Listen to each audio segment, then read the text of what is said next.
Gloire au Seigneur. Ce chant est magnifique, hein. Il nous parle de la croix de Jésus. Il n'y a pas de plus grand trésor que d'œuvre plus grande que celle de Jésus qui a donné sa vie pour nous au prix de son sang. Peut-être que vous aimez l'histoire, vous savez que il y a quelques semaines de cela, c'était le 6 juin, et vous avez peut-être remarqué l'anniversaire des 75 ans.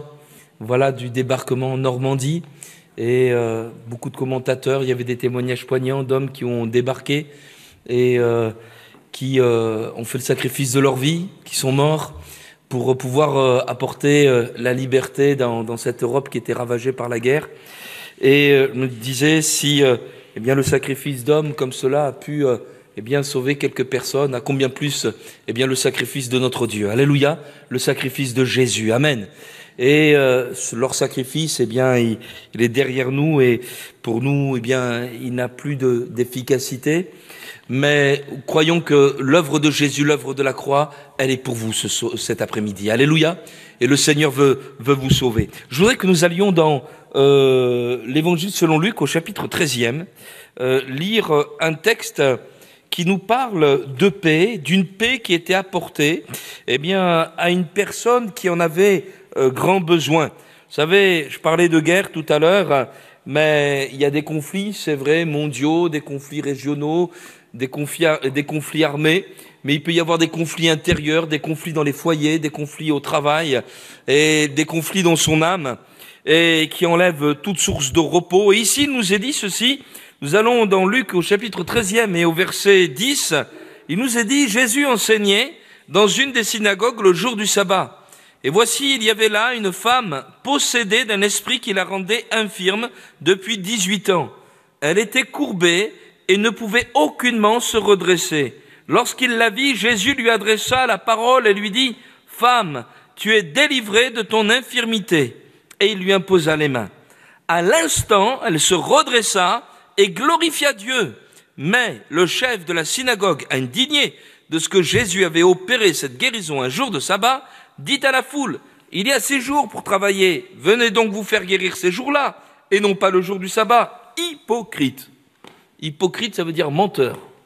Lui répondit le Seigneur, est-ce que chacun de vous, le jour du sabbat, ne détache pas de la crèche son bœuf ou son âne pour le mener à boire? Et cette femme, qui est une fille d'Abraham, et que Satan tenait liée depuis 18 ans, ne fallait-il pas la délivrer de cette chaîne le jour du sabbat?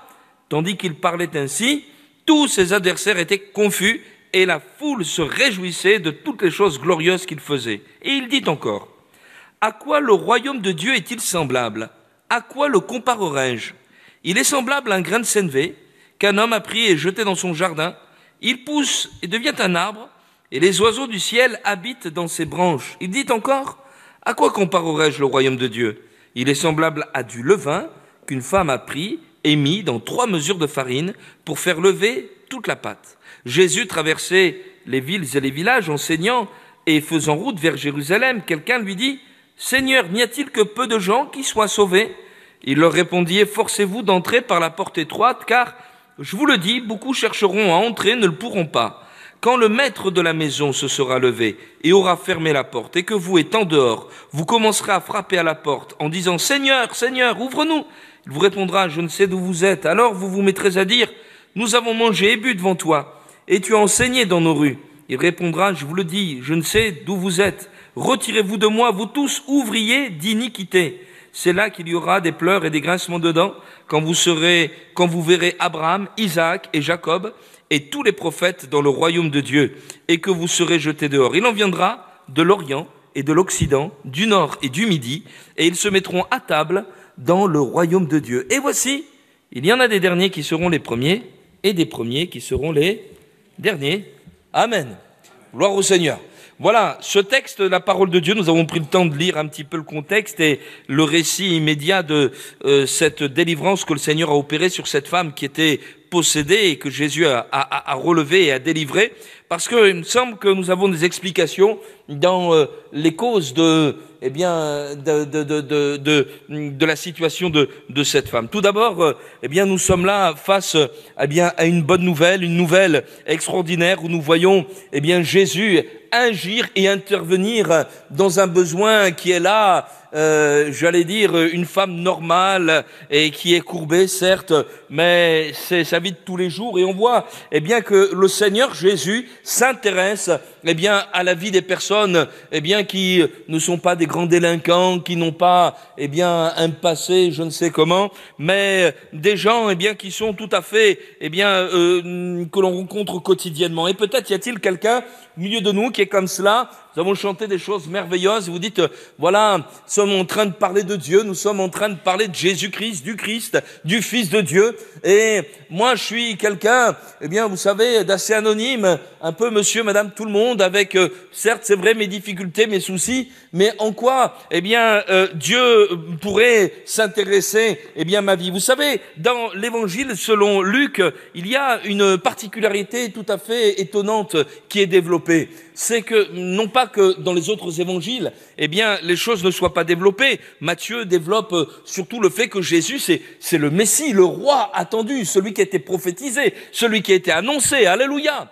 Dans l'évangile selon Marc, on parle de lui comme étant le serviteur, celui qui vient agir et qui vient, eh bien, créer, bâtir ce royaume. Et puis Jean nous parle de lui comme étant le Fils de Dieu. Mais ici, il nous est parlé, au travers de situations que seul Luc relève, eh bien, de Jésus qui est proche de toutes ces personnes qui se sentent, eh bien, délaissées, qui se sentent comme mis de côté. Vous savez, c'est dans cet évangile, selon Luc, que l'on trouve, eh bien, la parabole du bon samaritain. Vous la connaissez tous, cette parabole de cet homme qui est tombé au milieu des brigands, qui est laissé, abandonné là. Et il y a ce samaritain qui prend le temps de descendre, qui le met sur sa monture, qui le soigne, qui l'amène à l'hôtellerie, etc. Eh bien, c'est cela que nous découvrons, eh bien, dans l'évangile, eh bien, selon Luc. Nous découvrons, eh bien, celui qui est proche de l'homme, de la femme, eh bien, qui pleure, comme de cette veuve qui venait, eh bien, de perdre, eh bien, son fils unique. C'est dans cet évangile, selon Luc, qu'il nous est donné le dialogue que le Seigneur Jésus avec un des brigands à la croix. Vous vous souvenez, lorsque Jésus est crucifié, l'un interpelle Jésus et d'une certaine manière se moque de lui. Sauve-toi toi-même si tu es le Christ, etc. Et l'autre le reprend et lui dit, mais ne crains-tu pas Dieu, toi qui subis la même condamnation? Pour nous c'est justice, car nous recevons ce qu'ont mérité nos crimes. Mais celui-ci n'a rien fait de mal. Et il dit à Jésus, eh bien, souviens-toi de moi quand tu viendras dans ton règne. Et Jésus de lui répondre aussitôt, je te le dis en vérité, aujourd'hui, tu seras avec moi dans le paradis. Alléluia! Il y a dans cet évangile-là que nous trouvons ces dialogues avec ces personnes qui sont fracassées par la vie. Monsieur, madame, tout le monde, j'ai dit oui, mais avec des blessures que seul Dieu est capable de réparer. Alléluia! Amen! Et je voudrais te dire, mon ami, eh bien, même si eh bien, tu es venu dans ce lieu en essayant, eh bien, de cacher une souffrance, en essayant de cacher, eh bien, je ne sais quoi. C'est l'été, le soleil brille et voilà, alors il faut être heureux, mais tu essayes de paraître, mais Dieu voit la douleur qui est dans ton âme. Dieu voit, eh bien, ce qui se passe dans ton cœur et il veut t'apporter la solution. Alléluia. Ce repos dont tu as besoin. Amen. Amen. Le repos. Le repos, c'est pas forcément les vacances, hein. Parfois, on voit des gens, ils partent en vacances, ils reviennent pas reposés du tout. Vous voyez, hein? Le repos, la paix du cœur. Et c'est ce dont nous avons besoin. Vous savez, dans ce texte, il faut bien le comprendre, ça se passe un jour de sabbat. Vous avez remarqué que quand Jésus va redresser cette femme, ça va faire toute une polémique. Venez vous faire guérir les autres jours de la semaine et pas le jour du sabbat. Mais pourquoi le jour du sabbat était-il, eh bien, si important? Le jour du sabbat, en réalité, eh bien, d'abord, il est inscrit dans la loi, dans les 10 commandements. Mais il permettait au peuple juif de se souvenir et de se rappeler, en particulier de 2 choses. Et dans le livre du Deutéronome, il nous est dit ceci, « Observe le jour du repos pour le sanctifier, comme l'Éternel ton Dieu te l'a ordonné. » Et au verset 15, Deutéronome 5,15, « Tu te souviendras que tu étais esclave au pays d'Égypte, que l'Éternel ton Dieu t'en a fait sortir à main forte et à bras étendus. C'est pourquoi l'Éternel ton Dieu t'a ordonné d'observer le jour du repos. » Donc, le jour du repos, c'était de célébrer, le jour du sabbat, la victoire, la délivrance que le Seigneur avait accomplie pour son peuple d'Israël. Vous vous souvenez, les Égyptiens, le Pharaon, vous vous souvenez de tout cela? Gloire à Dieu, merci Seigneur, vous êtes toujours là, amen. Voilà, et donc on célébrait, et c'était ce souvenir-là. Et puis dans Exode 20, au Exode chapitre 20, verset 11, il nous est dit, « En 6 jours l'Éternel a fait les cieux, la terre et la mer, et tout ce qui y est contenu, et il s'est reposé le 7e jour. C'est pourquoi l'Éternel a béni le jour du repos. Amen. » C'est-à-dire que alors si on veut comprendre les choses, Dieu, a fait le ciel, la terre, cette création, l'homme au milieu, et la paix était là. Dieu a fait entrer sa propre création, son propre monde, dans le repos. Et il a placé l'homme également dans cette relation, avec lui qui était épanouie, pleine et entière, dans la paix. Et nous savons ce qui s'est passé. L'homme s'est détourné de Dieu et désobéissant, à son Seigneur, mettant de côté sa parole, il s'est fié au diable et a commis cet acte de désobéissance qui l'a séparé de son Dieu. Et là où le péché est entré, la mort est venue. Le salaire du péché, c'est la mort. Mort, séparation d'avec Dieu. Et l'histoire en est là. Sauf que l'Écriture nous dit que même si l'homme est pécheur, Dieu ne cesse de nous aimer. Dieu ne cesse de t'aimer, mon ami. Et, au travers de l'histoire d'un peuple, il le montre. Le repos a été perdu parce qu'il y a eu péché. Maintenant, voici les conséquences. Tu es esclave. Maintenant, je vais te délivrer. Je t'envoie un sauveur. Et dans l'histoire d'Israël, Moïse est venu. Et conduit par Dieu, il a été entre les mains du Seigneur ce libérateur qui permettra de faire sortir Israël, de ce pays d'Égypte. Et le repos va être retrouvé. Et toute cette histoire, en réalité, elle est là pour nous enseigner. Et c'est pour cela que, lorsque Jésus va intervenir, il va intervenir le jour du sabbat pour dire ceci. Oui, merci pour cette histoire, elle est extraordinaire, de ce peuple d'Israël qui était, en esclavage, qui était courbé. Et Dieu a montré par là qu'il était rempli de compassion pour sauver celles et ceux qui sont, qui étaient dans cet esclavage. Mais maintenant, pour toutes celles et ceux qui aujourd'hui, se ploient sous de lourds fardeaux comme cette femme, je suis venu pour les délivrer. Alléluia. Amen. Et je voudrais te dire ceci. Pourquoi la Bible, nous enseigne toutes ces choses? C'est afin que tu saches, que ton Dieu t'aime, qu'il veut pour toi, une délivrance. Il faut faire attention aux mots dont il nous est parlé ici. Cette femme, elle était courbée, non pas parce que, je ne sais pas, elle avait fait un tour de rein, ou l'arthrose ou je ne sais quoi. Non, c'était pas ça. C'est que l'Écriture nous dit qu'elle était possédée d'un esprit qui la rendait infirme. Et nous avons vu, et je suis convaincu que votre pasteur l'a vu également, l'action de la puissance des ténèbres dans la vie des gens. Je me souviens tout à fait de ce jour où nous étions en Haute-Savoie et on a eu un coup de téléphone d'une personne qui était de Paris et qui téléphonait pour sa sœur qui habitait juste à côté de chez nous. Elle disait, mais il faut aller la voir, on ne sait pas ce qu'elle passait. On a vu ce qui se passait. Cette jeune femme qui était d'origine réunionnaise depuis son enfance voyait des spectres, voyait des esprits, elle annonçait l'avenir. Et puis ce jour-là, elle était plus maître d'elle-même, elle rampait dans sa cuisine comme un serpent. Il y avait les enfants qui étaient là. Elle a juste pu dire, appeler sa sœur, appelle quelqu'un. Et comme ils se souvenaient que l'île de la Réunion, ils avaient entendu l'évangile, ils ont cherché dans l'annuaire et ils ont pris mon téléphone et le numéro d'un autre frère également. Et puis on est allé voir cette jeune femme. Cette jeune femme, on a prié au nom de Jésus, alléluia, afin qu'elle soit libérée. Le Seigneur l'a libérée, alléluia. J'ai eu la joie de la voir passer dans les eaux du baptême. Je l'ai baptisée. Elle est devenue une enfant de Dieu libérée. Jésus est devenu son libérateur, alléluia. Et je voudrais te dire ceci. Le Seigneur est venu te libérer. Peut-être n'es-tu pas possédé comme cette femme l'était, mais peut-être es-tu venu avec, de lourds fardeaux dans ta vie. Tu es courbé. Tu aimerais te redresser, mais tu n'y arrives pas. Vous savez, être courbé, ce n'est pas simplement une attitude physique. On peut être courbé, pris dans son cœur, pris dans sa tête, pris dans sa famille par des situations qui qui nous rendent, eh bien, comme quelqu'un de fatigué, lassé. On se couche avec des problèmes, on dort avec des problèmes, il nous réveille dans la nuit.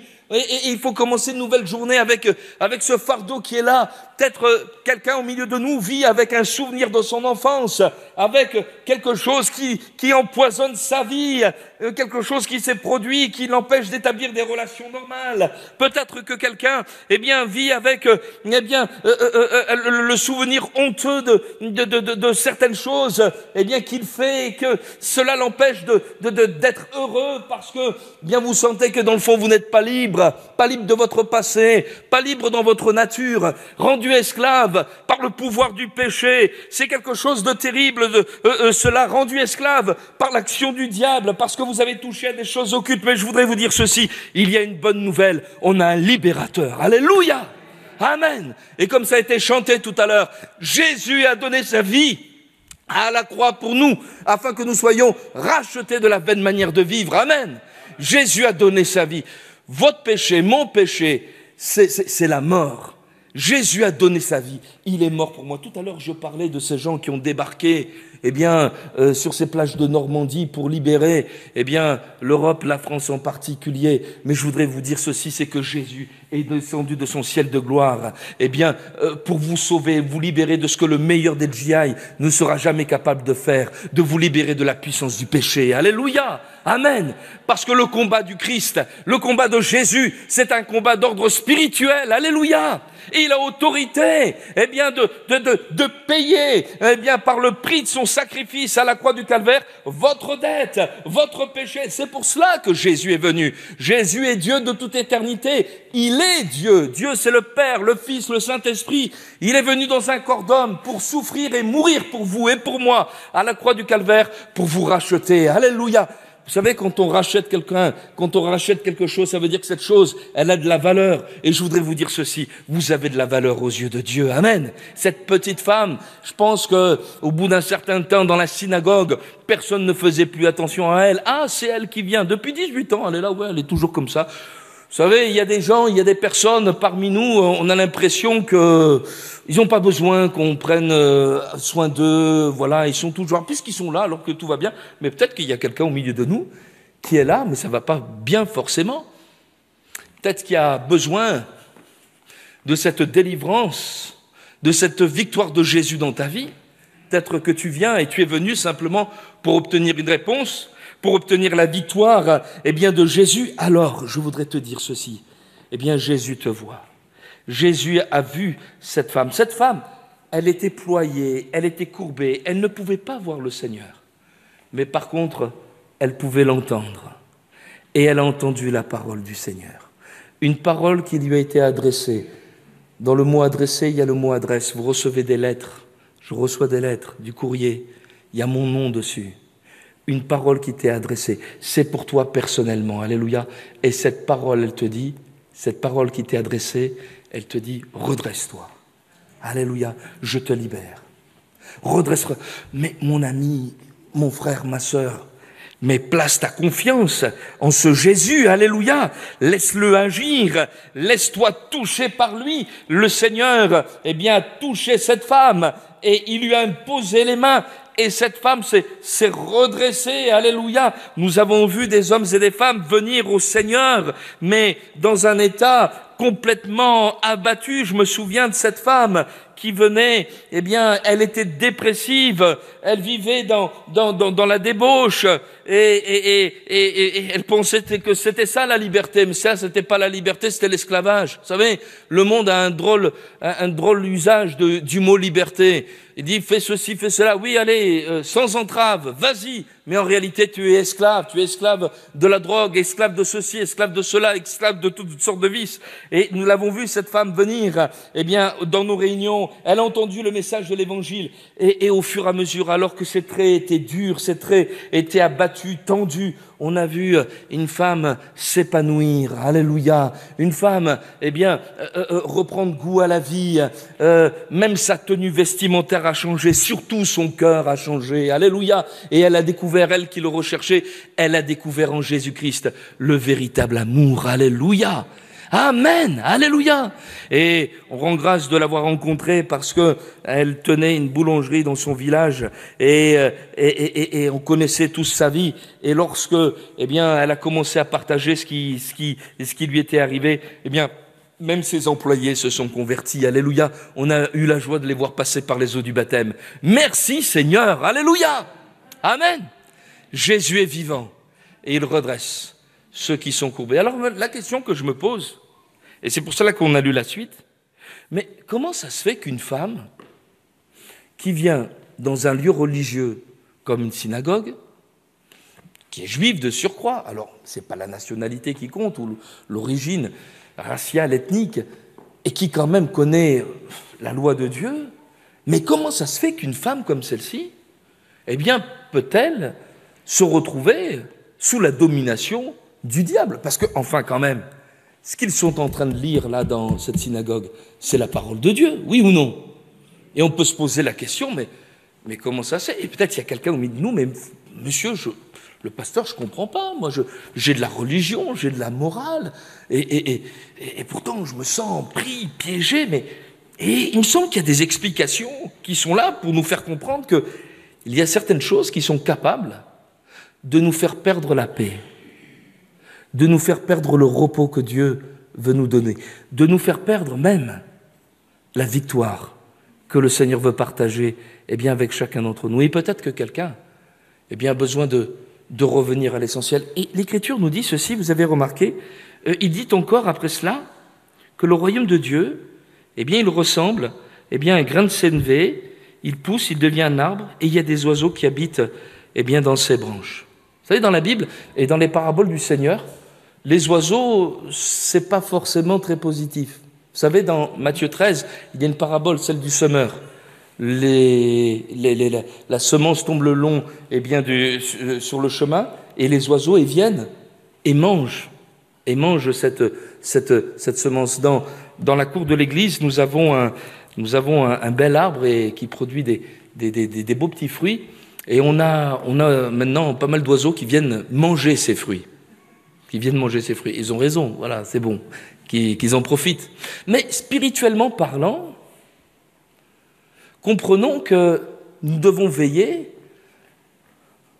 aux pensées, à ces choses qui sont dans le monde, qui pourraient pénétrer dans l'arbre de notre vie. Merci Seigneur pour la personne que je suis devenue. Tu as fait de moi une nouvelle créature. Je peux porter un fruit à ta gloire, Seigneur. Mais attention que, eh bien, toutes sortes de mauvaises pensées, de raisonnements ne viennent pas manger le fruit qui revient au Seigneur. Nous avons connu et nous connaissons des mouvements qui, dans le passé, eh bien, ont eu un certain écho spirituel, et nous lisons avec attention le souvenir de personnes qui, même ici, dans les Cévennes, ont souffert pour leur foi, des gens attachés à la parole de Dieu. Et lorsque nous considérons à l'heure actuelle les descendants de ces personnages-là, nous voyons que le fruit n'y est plus, tout a été mangé, ravagé, eh bien, par des théories, le libéralisme, l'incrédulité, des raisonnements humains qui ont enlevé et saboté tout le message, eh bien, de l'Évangile. Et peut-être que quelqu'un a-t-il besoin, au milieu de nous, de dire « Seigneur, je vais laisser de côté mes grands discours. Je vais laisser de côté mes raisonnements suffisants. Je vais laisser de côté, eh bien, mon orgueil pour simplement compter sur toi, Seigneur Jésus. » Je voudrais vous dire que lorsque j'ai rencontré le Seigneur, j'étais un étudiant, j'étais en maîtrise de chimie organique, j'aimais la relativité, j'aimais toutes ces choses-là, j'aimais la science.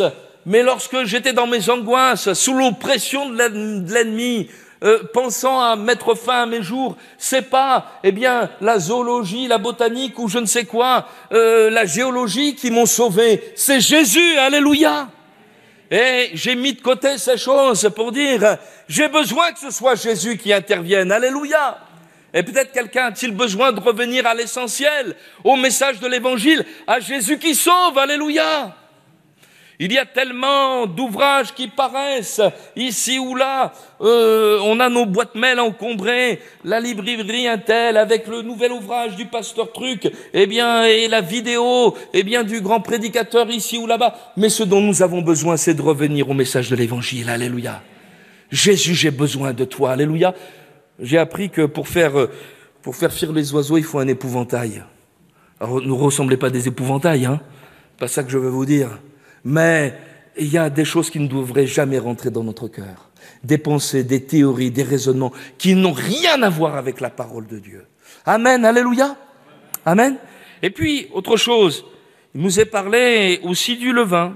Alors, le levain, dans la parole de Dieu, pas le temps de le lire, mais vous le lirez dans 1 Corinthiens au chapitre 5, au verset 6 et 8, l'apôtre Paul parle du vieux levain, un levain de malice, le levain de la méchanceté, le levain du péché. Le levain, le péché qui s'introduit dans les cœurs. Dans le temps de la Pâque, la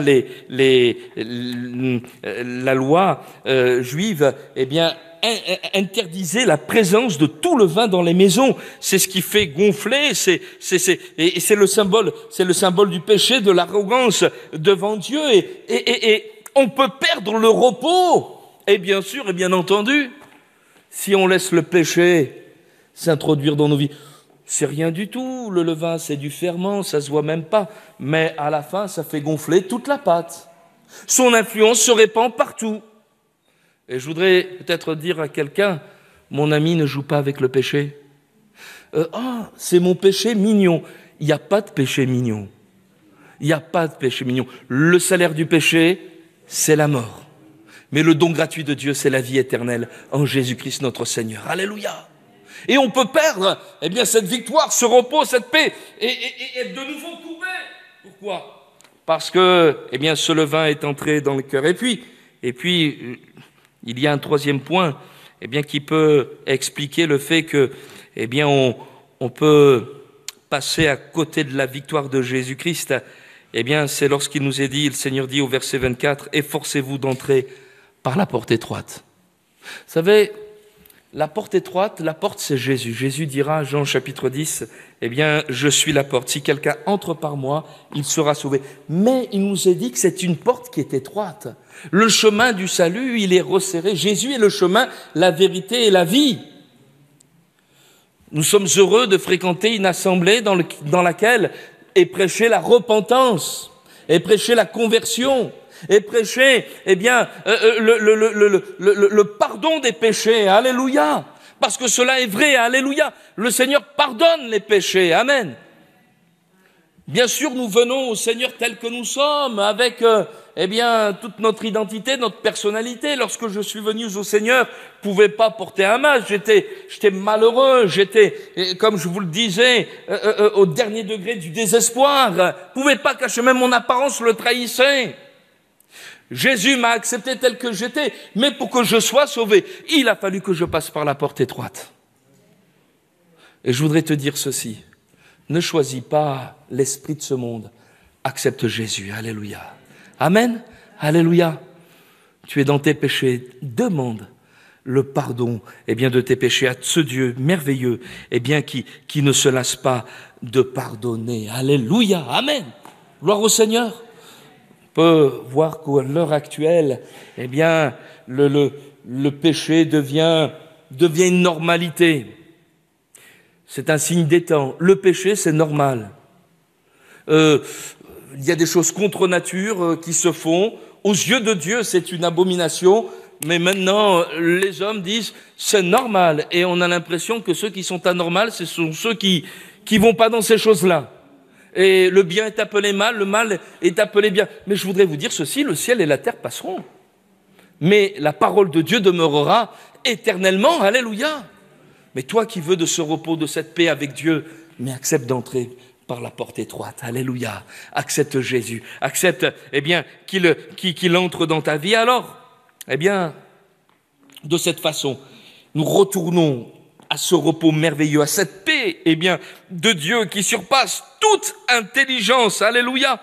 Et l'Écriture nous dit, eh bien, ce salut, il est pour tous les hommes, d'où qu'ils viennent. Il en viendra de l'Orient, il en viendra de l'Occident, du Nord, du Midi. Je sais pas d'où vous venez. Montpellier, il y a tellement de brassages ici. Eh bien, on aime venir à Montpellier, mais peut-être es-tu à Montpellier pour rencontrer Jésus. Alléluia. Pour que, eh bien, il fasse cette œuvre, eh bien, dans ton cœur. Alors, ne veux-tu pas lui dire tout simplement, Seigneur, tu vois, je viens à toi tel que je suis, courbé par le poids de mes péchés, courbé par le poids de mon passé, ça me culpabilise, ça me fait souffrir.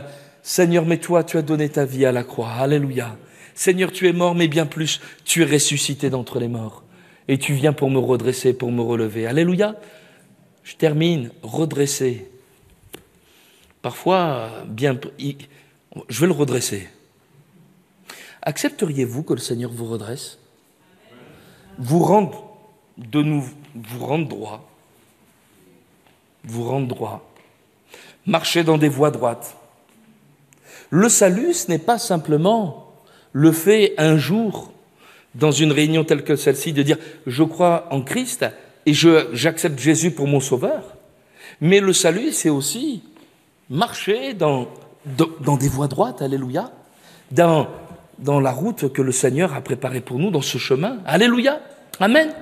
Et peut-être que quelqu'un a-t-il besoin de dire « Seigneur, rends mon chemin droit, Seigneur, mes voies droites, alléluia, je veux marcher dans celle-ci, amen, alléluia ».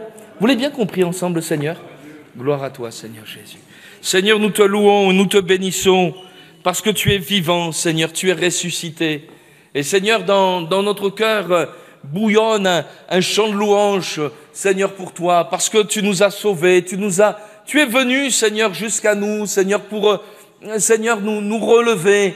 Seigneur, combien de fois avons-nous crié vers toi, Seigneur, et toi, Seigneur, tu as étendu ta main, et Seigneur, tu nous as redonné, Seigneur, espérance, confiance. Et Seigneur, tu vois celle qui, Seigneur, au milieu de nous, Seigneur, est venu courber. Ta parole nous dit, déchargez-vous sur lui de tous vos soucis, de tous vos fardeaux, car lui-même prend soin de vous. Alors, Seigneur mon Dieu, tu veux prendre soin de chacun, veux prendre soin des situations, Seigneur, qui écrasent, qui étouffent, qui angoissent, qui empêchent d'être libre. Tu es venu pour libérer, alléluia. Seigneur, je veux te louer parce que c'est vrai, Seigneur, même la mort n'est plus, Seigneur, un obstacle pour un enfant de Dieu. Savons qu'un jour nous serons dans ton ciel de gloire, alléluia. Et cela ne dépend pas, Seigneur, de nos œuvres, mais de ton grand amour, alléluia. Seigneur, merci pour la croix. Alors, Seigneur mon Dieu, je te prie pour celui qui a besoin, Seigneur, dans cet après-midi, d'être relevé, d'être redressé, alléluia. Seigneur, tu fais ton œuvre dans le nom de Jésus, amen.